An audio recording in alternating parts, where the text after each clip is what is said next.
नमस्कार साथियों। मैं दिनेश पाल आज आपको एक नए नाम से परिचय कराऊंगा, अवगत कराऊंगा। हो सकता है कुछ लोग जानते भी हों। हमारे नेपथ्य के तमाम नायकों में से एक नायक। मैं उनके बारे में बताऊं उससे पहले आपको बता दूं कि 1 अक्टूबर 2022 को इसी माह पाल इंटेलेक्चुअल फोरम बिहार के अध्यक्ष प्रोफेसर दिलीप कुमार के नेतृत्व में एक छोटा समूह समस्तीपुर के समीप दूधपुरा गांव में पहुंचा। समूह में अध्यक्ष के अलावे डॉक्टर रामस्वरूप भगत, डॉक्टर विनोद कुमार पाल एवं डॉक्टर विजय चौधरी आदि शामिल रहे। दूधपुरा गांव पहुंचने से पहले इन लोगों ने अति पिछड़ों के मसीहा बिहार के पूर्व मुख्यमंत्री जननायक कर्पूरी ठाकुर के गांव कर्पूरी ग्राम पहुंचकर उनकी प्रतिमा पर माल्यार्पण किया। आप दूधपुरा का नाम सुनकर सोच में पड़ गए होंगे कि आखिर दूधपुरा में है क्या। जी, आपको बता दूं कि दूधपुरा शहीद शिवनंदन पाल उर्फ बच्चन भेड़िया का गांव है। आप सोच रहे होंगे कि यह किस व्यक्ति का नाम है और इनकी शहादत कब हुई। बहरहाल पहले यह बता दूं कि ये लोग यानी जो लोग गए थे, चारों लोग रामाश्रय सिन्हा की मदद से बच्चन भेड़ियर के परिवार से मिले और उनकी बहू राम सखी देवी को अंग वस्त्र तथा जननायक की प्रतिमा प्रतीक स्वरूप भेंट कर सम्मानित किया तथा उनका आशीर्वाद प्राप्त कर प्रसन्न हुए। दरअसल देश को आज़ाद कराने के लिए लाखों दीवाने सड़कों पर उतरे थे, जिसमें हजारों शहीद हुए। जो लोग चर्चित थे या जिनके घर परिवार के लोग जागरूक थे उन्हें तो इतिहास में जगह मिल गया, लेकिन तमाम ऐसे क्रांतिकारी वीरों ने शहादत दी है जिनका अपने इतिहास में नामो निशान नहीं है। उन्हीं में से एक हैं शहीद शिवनंदन पाल उर्फ बच्चन भेड़ियर। बच्चन भेड़ियर का जन्म 1920 ईस्वी में हुआ था। इनके पिता धर्मदास अपना जातीय पेशा भेड़ बकरी का पालन करते थे। उनके गांव तथा आसपास के गांवों में जमींदारों व सामंतों का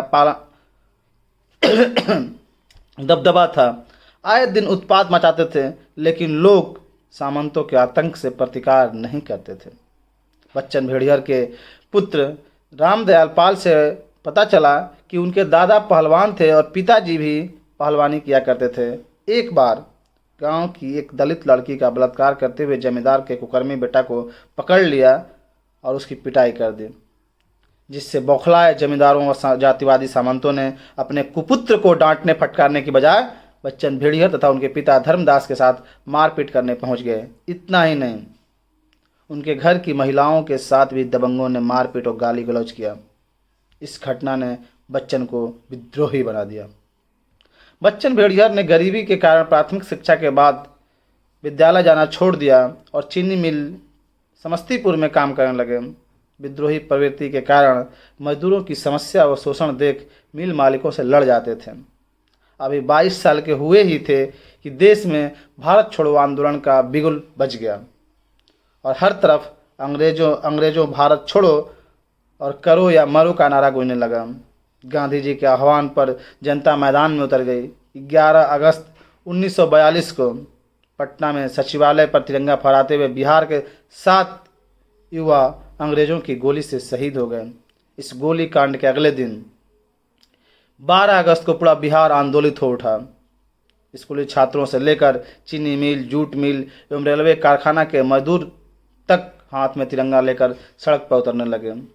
चीनी मिल पर झंडा फहराने वालों का नेतृत्व बच्चन भेड़ियर ने किया। 14 अगस्त को मजदूरों ने कार्य का बहिष्कार कर दिया। 15 अगस्त 1942 का वह ऐतिहासिक समय भी सामने आया जब बरौनी की तरफ से गोरों की स्पेशल ट्रेन आई और समस्तीपुर जंक्शन पर रुकी।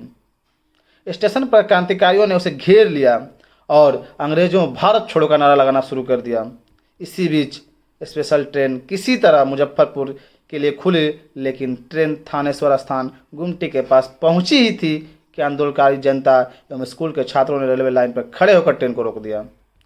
इस घटना के प्रत्यक्षदर्शी स्मृति शेष कपिलेश्वर प्रसाद गुप्ता के अनुसार आंदोलन में सबसे आगे बच्चन भेड़िया झंडा लिए इनकलाब जिंदाबाद का नारा लगा रहे थे। उनके पीछे सैकड़ों प्रदर्शनकारी थे। क्रांतिकारियों के लहराते ज्वार को देखने के लिए भेड़ियर के सीने में स्टेनगन सटाते हुए गोरों के कमांडर ने कहा, ओ मैन हट जाओ नहीं तो गोली लगा देगा। पर अपनी जान की परवाह किए बिना अपनी कमीज फाड़कर झंडा ऊंचा कर वे जोर जोर से नारा लगाने लगे। तभी भीड़ में से किसी ने बोतल गोरों पर फेंक दिया तथा कुछ ने पथराव भी कर दिया, जिससे भगदड़ मच गई। गोरों का कमांडर क्रोध से आग बबूला हो गया और फायरिंग का आदेश दे दिया। भीड़ भाड़ वाले उस चौराहे पर विद्यार्थी और बेशुमार लोगों का जमावड़ा था। तभी अंग्रेजों ने चलती गाड़ी से गोलियां दागनी शुरू कर दी, परंतु आज़ादी के दीवाने नारा लगाते रहे। गोरों की बर्बरतापूर्ण फायरिंग से पहली गोली बच्चन भेड़ियर को लगा। उनकी पत्नी तेतरी देवी के अनुसार गोली सीने में लगी और तत्क्षण वहीं शहीद हो गए। साथ में उनके क्रांतिकारी साथी पूजा महतो, बदन राय, देवनारायण उर्फ सूर्यदेव प्रसाद, सुबालाल, बुटाई महतो, घुरन चौधरी, मीर अब्दुल्ला, बैजनाथ राउत, शिवशंकर लाल, राम सेवक राउत, राम लखन राय, अब्दुल शकूर तथा कई अज्ञात लोग मारे गए। भारत छोड़ो आंदोलन में सबसे अधिक दलित और पिछड़ी जाति के लोग शहीद हुए। चूँकि गांधी के रचनात्मक कार्य के तहत यातायात के साधनों तथा रेलवे लाइन को अवरुद्ध करना, सड़क मार्ग को क्षतिग्रस्त करना था, जिससे कि सरकारी इमारतों पर तिरंगा झंडा फहराया जा सके, और यह काम दलित पिछड़े वर्ग के लोग ज़्यादा कर रहे थे। मजदूर तबके के लोग रेल पटरियां और सड़क मार्ग अवरुद्ध करते थे और झंडा फहराने का काम अभिजात वर्ग के लोग करते थे।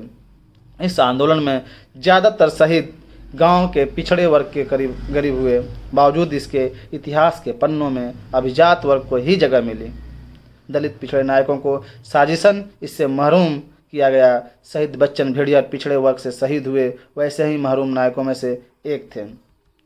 बच्चन भेड़ियर की शहादत के बाद उनके घर कर्पूरी ठाकुर पहुंचे थे। तब वो छात्र नेता थे। तब वे छात्र राजनीति में सक्रिय थे। उनके आगमन के 4 दिन बाद एक व्यक्ति उनकी पत्नी यानी कि बच्चन भेड़ियर साहब की पत्नी तेतरी देवी को 2500 रुपये दे गया। यह रकम देने वाले व्यक्ति ने खुद को सुभाष चंद्र बोस का भतीजा बताया था। शहीद बच्चन भेड़ियर का परिवार उनकी शहादत के बाद लगातार तंगहाली में जिया। यह कैसी विडंबनापूर्ण स्थिति है कि जिस व्यक्ति ने देश की आज़ादी के लिए कुर्बानी दी, उनकी पत्नी को मिल रहे सरकारी पेंशन की आधी रकम जबरन उनके गांव के रसूखदार वसूलते रहे। उनकी पेंशन की कागजात भी उन्हें अपने ही नियंत्रण में रखे। बच्चन भेड़ियर की विधवा प्रतिकूल स्थितियों में भी किसी तरह अपने बच्चों को परवरिश कर पाई। यह हमारे लिए दुख का ही बात है कि एक स्वतंत्रता सेनानी, आज़ादी के दीवाने के परिवार को इस तरह से दुखद स्थिति झेलना पड़ता है।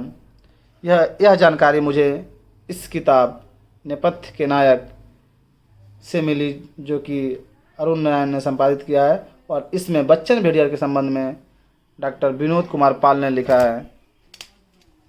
विनोद कुमार पाल इसके लिए साधुवाद के पात्र हैं कि उन्होंने एक ऐसे नेपथ्य के नायक को हम लोग के बीच लाया जिससे हम सब अनजान थे, अधिकांशतः लोग अनजान थे। धन्यवाद।